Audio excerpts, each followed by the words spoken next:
Hey everyone, it is Tuesday, August 28th, 2012. This is Talk to Me Tuesday number 57. Or according to my cell phone at about 5 o'clock this morning, it was 8:15 p.m. on January 5th, 1980. So, somehow or another, I took a trip back in time and I didn't even realize it. But I am back in the present once again. So, does anybody remember what they were doing on January 5th in 1980? Because I know I sure the heck can't.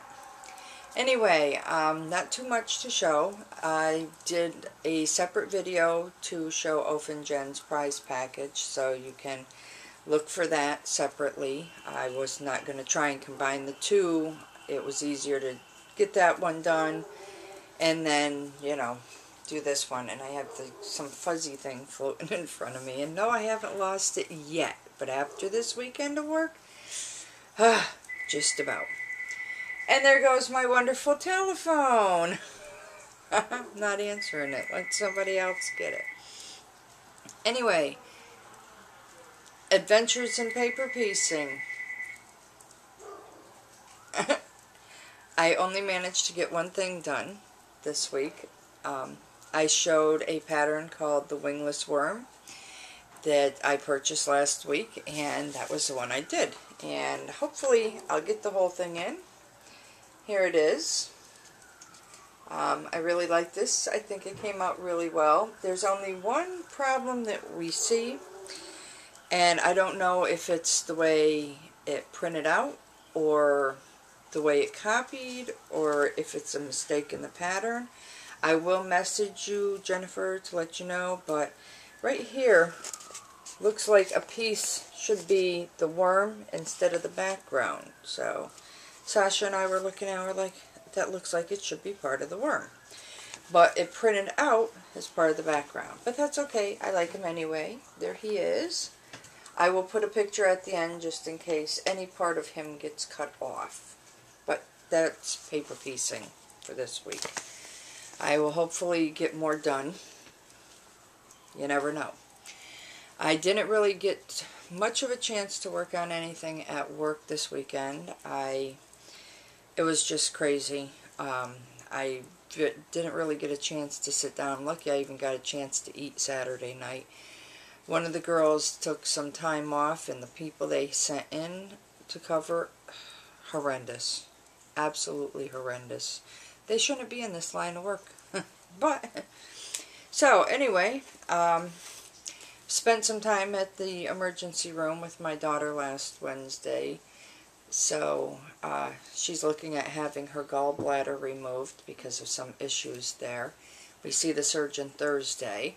So, of course, anybody who's gone to the emergency room knows you might as well bring something to occupy you. I was actually surprised at how good the service was. But I made a pair of these for Oaf and Jen, and I decided, because I love the pattern, I was going to make a pair for me. It comes from the book Sock Yarn, One Skein Wonders. Please, my darling. My kitty's moody right now. Oh, you have to excuse her. I'm sure you can hear. It's called Lacy Summer Footlets. There's the picture right there. Not sure if you can see it too well. It might be a bit of a glare. But I made a pair of those for Jen's prize package because I know she loves knit socks. And I decided I wanted to make myself a pair. And I can't tell you the color hers is because it didn't have the paper sleeve. But it was done with Bernat socks. And the color I used for mine is called Hot Tamale. Really pretty. It's got blue and pink and yellow and green, like a mint green. And there's even like spots of purple. But here's the one I got done. Yay! I got one done. There it is. Really nice. I love the lace pattern to it. I like the heel too. Because you got a nice little stretch to the heel there. But yeah, there it is. Very comfortable. I've already tried this one on. I now have to get the other one done. So, hopefully. I am wearing the Shrug. Ta-da! I showed you this some time ago. It was a tutorial that C. Watts did. I will put the link to it down below if I can find it. And I don't wear anything. Anything that I crochet, I don't wear. Afghans I crochet, I don't use until I throw them in and wash them and dry them. I don't block my work at all. I like stuff to be comfortable, to fit loose. I'm not one for really tight clothes, so I like things to fit really nice and loose and comfortable. And I had mentioned that I was going to make some changes to the pattern, that I was going to do the very top and the sleeves in the mesh, but I was going to do the body, do the body solid. So I forgot to bring out one of the skeins of yarn to tell you what color this is, but I started working on it yesterday, and it was funny because I got so far and I realized I had an extra stitch, so I took it all apart and I started again last night. It's hard to tell where the solid part is as opposed to the lace part, but like I said, or the mesh, the sleeves are mesh, and then the body itself, the very top, is mesh around the neck. I did bring the neck in a little more so it's not as open as this, but it'll get there. And once I'm actually already working on the body of it, so that's how fast it works up.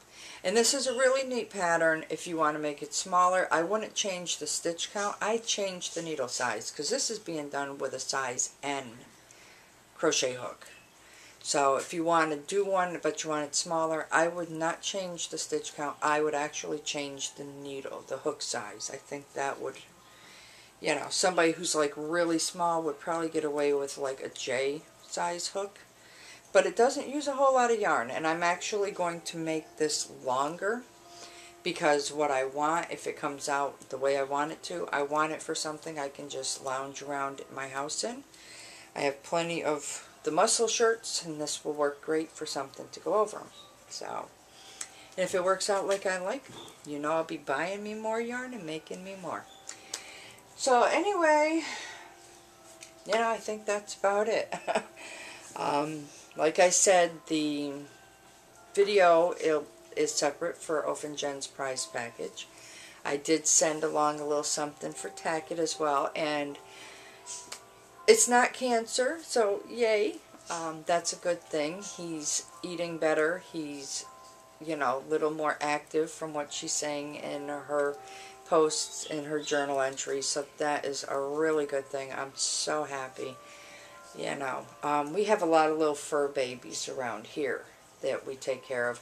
I have one furry baby that lives in the house, but I have like 7 furry babies we actually feed outside, not to mention the possums, the raccoons, and the groundhog that we have. But, yeah, so just a quick little thing. Hopefully I have time. I actually got robbed Sunday morning by a little furry baby. I was taking care of feeding our little fur babies outside, and I kept hearing this noise, and I'm like, what the heck is that? I went to look, and there's a little opening at the base on the porch for water to run off, and here's this squirrel's tail, and he just kind of peeks out at me, and I said, ha-ha, you're busted. I came in, I went, and I sat down in my room, and I heard this noise, and I turn around, and I look, and here's this squirrel with his head sticking through a hole in my screen, in the window to my bedroom. There was a bag, a plastic bag with a bag of peanuts in it that he decided that he was going to help himself to. So he chewed a hole to get into the screen, to get into my room, and helped himself to the bag of peanuts. So yeah, little thief. And we were joking, I said, should we call the police and tell them we were robbed, and show them the bag of nuts. So anyway, yeah, cute little buggers they are. Anyway, that's it for me this week. I look forward to seeing everyone's videos. I hope everyone has a wonderfully crafty week, a wonderfully crafty weekend. For me, it is good night. For you, it's good morning, good afternoon, good evening, good day, whatever it is. I really do hope it's a great one, and hopefully next week I will have more stuff done. So, anyway, see y'all then. Goodbye.